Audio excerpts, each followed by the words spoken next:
देखिए इस वीडियो में हम टू परपेंडिकुलर लाइन के बीच का रिलेशन फाइंड करेंगे कि टू लाइंस अगर आपस में परपेंडिकुलर हो तो उनमें स्लोप का क्या रिलेशन होता है वो हम एक फॉर्मूले से ड्राइव करते हैं।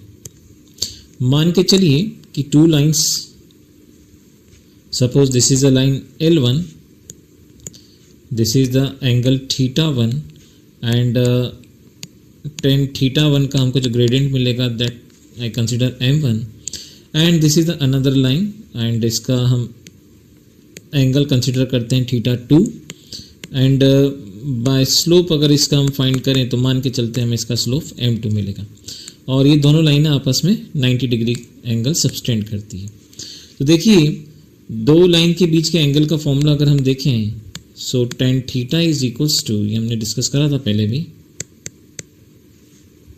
tan θ is equals to in the mod m1 minus m2 whole divided by 1 plus m1 and f2। इसकी हेल्प से हम इन दोनों के स्लोप में क्या रिलेशन होता है वो फाइंड करते हैं।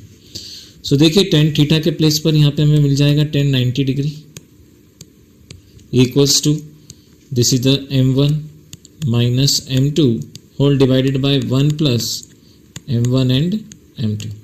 अब हम जानते हैं tan 90 इन्फिनिटी होता है तो that is the infinity m1 minus m2 divided by 1 plus m1 m2।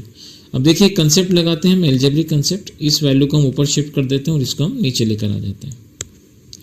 So 1 minus m1 m2 is equals to m1 minus m2 whole divided by infinity. देखिए किसी भी नंबर को इन्फिनिटी से डिवाइड करेंगे सो ये वैल्यू तो न्यूमरेटर में आपको देखो कांस्टेंट मिलेगी, दो का सब्ट्रैक्शन एक फिक्स होगा, लेकिन जब इनफाइनाइट वैल्यू से किसी नंबर को आप डिवाइड करते हैं तो ये पूरा इंटर एक्सप्रेशन जीरो की ओर मूव करता है, मतलब इसकी वैल्यू हमें बहुत लोएस्ट वैल्यू मिलेगी, जीरो के लगभग क्लोज मिलेगी। सो यहाँ पे हम एक कंसेप्ट लगाते हैं m1 m2 इक्वल्स टू 0। सो अगर हम -1 को यहाँ शिफ्ट कर दें या किसी भी एक को तो यहाँ से हमें एक रिलेशन निकल के आ जाएगा m1 m2 और इक्वल्स टू में देखिए 1 निकल के आएगा। सो इस रिलेशन से एक कॉन्सेप्ट हमें ये पता पड़ता है कि अगर किसी भी लाइन का स्लोप यदि m1 है तो उसका नेगेटिव एंड रेसिप्रोकल जो होगा दूसरी लाइन का स्लोप होगा। तो यहाँ से आप देखेंगे अगर हम इस लाइन का देखिए ये एक डायग्राम आप देख रहे हैं, अगर ये m1 है तो जो m2 का वैल्यू हमें मिलेगा, देखिए m2 का वैल्यू जस्ट हम निकाल सकते हैं -1/m1 का, या इसी फॉर्मूले को अगर हम रिवर्स करें या उल्टा करें या m2 को हम ऊपर ले जाएं m1 को नीचे तो जो हमें m1 का वैल्यू मिलेगा वो हमें नेगेटिव और रेसिप्रोकल मिलेगा m2 का। सो दो परपेंडिकुलर लाइन में जो सबसे इंपॉर्टेंट रिलेशन काम करता है वो इनके स्लोप का करता है कि अगर एक लाइन का स्लोप हमें क्लियर है तो उसका negative and reciprocal second line का स्लोप होगा। इस कंसेप्ट से रिलेटेड हम एक प्रॉब्लम डिस्कस कर लेते हैं। सपोज ये कर्व ज्योमेट्री है, मान लेते हैं कोई लाइन है और ये कोई दूसरी लाइन है और इनके बीच एंगल सबटेंड हो रहा है 90 डिग्री। इस लाइन का इक्वेशन हम सपोज करते हैं 2x plus 3y equals to 1 और ये लाइन सपोज 1,2 से पास हो रही है और हमें इस लाइन का इक्वेशन फाइंड करना है, लाइन L1 का और L2 का इक्वेशन हमारे पास है।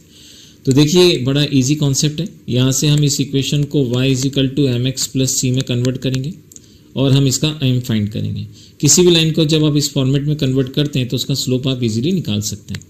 सो यहाँ से हमें इक्वेशन मिल जाएगा y equals to -2 divided by 3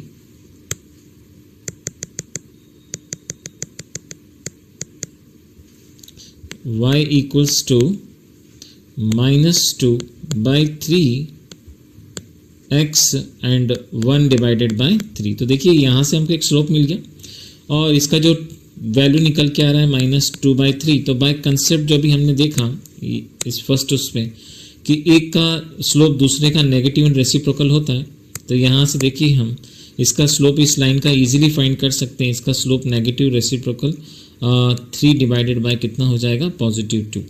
सो अब आपको क्या करना है, इसी फॉर्मूले में पुट करना है, y minus y1 equals to में m और x माइनस x1।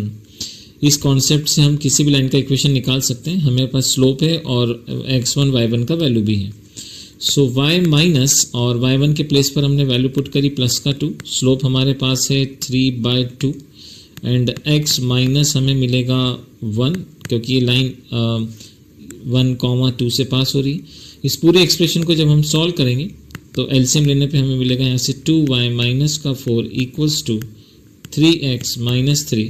सो इंटायर एक्सप्रेशन को हम सिंप्लीफाइड करें सो 3x minus 2y equals to में 4 को भी अगर अंदर लेकर आ जाएं सो हमें यहाँ से जो वैल्यू मिलेगा, देखिए ये हम अंदर लेकर आए थे तो ये हमें प्लस का 1 दे देगा यहाँ पे, दिस इज द पॉजिटिव 1 और इक्वल्स टू 0। अब सबसे इंपॉर्टेंट बात, इसका एक शॉर्टकट ट्रिक हम सीखते हैं यहाँ पे। सो इसका शॉर्टकट ट्रिक ये होता है कि अगर इस लाइन का इक्वेशन गिवन था हमें और इस लाइन का हमें इक्वेशन फाइंड करना था, तो देखिए इस लाइन का इक्वेशन भी पास में लिख देता हूँ मैं, 2x plus 3y equals to 1। तो इन दोनों इक्वेशन में आप सबसे इंपॉर्टेंट चीज ऑब्जर्व करेंगे, दोनों के देखिए कोफिशिएंट एक दूसरे पे ट्रांसफर हो गए हैं। x का कोफिशिएंट 3 था जो y का कोफिशिएंट हो गया है और y का कोफिशिएंट x का, लेकिन y का साइन जो होता है वो चेंज हो जाता है। तो परपेंडिकुलर लाइन में सबसे इंपॉर्टेंट होता है कि अगर एक लाइन का इक्वेशन गिवन है तो दूसरी लाइन का इक्वेशन हम डायरेक्ट भी मेंशन कर सकते हैं। तो अगर इस लाइन का इक्वेशन हमें गिवन था तो देखिए इसका आधा इक्वेशन हम ऐसे भी फ्रेम कर सकते थे। ये शॉर्ट ट्रिक होता है इसका, 3x और y का कोफिशिएंट माइनस का 2y हो जाएगा क्योंकि इस इक्वेशन y का वैल्यू पॉजिटिव है और इक्वल्स टू में आपको सिर्फ कांस्टेंट फाइंड करना था। अब ये लाइन आप देखिए कहाँ से पास हो रही है, 1, 2 से। तो x के प्लेस पर जब आप 1 पुट करेंगे तो 3 इंटू 1 यहाँ से हमें मिलेगा 3 और माइनस का 2 इंटू 2 करेंगे तो देखिए यहाँ से 4। ओवरऑल आपको वैल्यू कितनी मिलेगी यहाँ पे, माइनस का 1। सो इस एक्सप्रेशन में हम देखेंगे हमें जो वैल्यू मिलेगा आई थिंक सो आप देखेंगे यहाँ पे c-1 है।